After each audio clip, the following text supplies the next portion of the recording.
November 30th, the government of Vladimir Putin declared the LGBTQ community an extremist organization. What does that mean? What do you feel about that?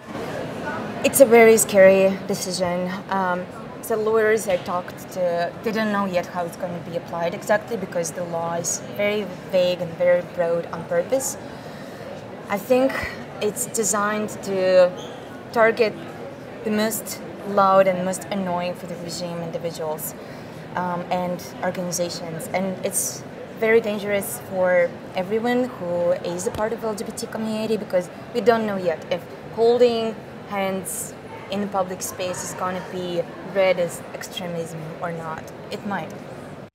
You're going against probably not only a government, but one of the people that probably a lot of people are afraid of, which is Vladimir Putin.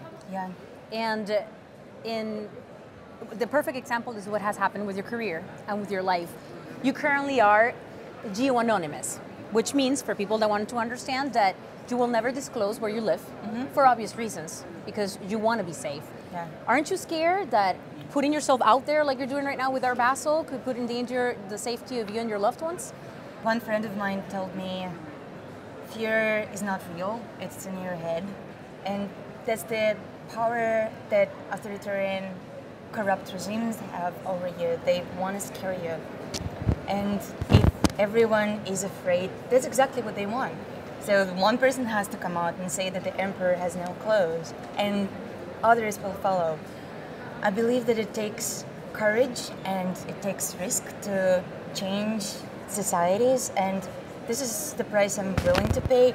Obviously, also, I don't really want to get murdered, but you know, I'm really loving dark jokes, and lately I've been joking that my gallery is gonna be very rich if I'm suddenly gonna drop dead. I hope that's not the case. We have been living a war for over a year with Ukraine, Russia and Ukraine. Do you think Putin is done with what's happening in the invasion in Ukraine? What do you think is going to happen next? I have to ask, as somebody who has become probably one of the biggest political figures of Russia, and as well part of the most wanted list of the government of Vladimir Putin.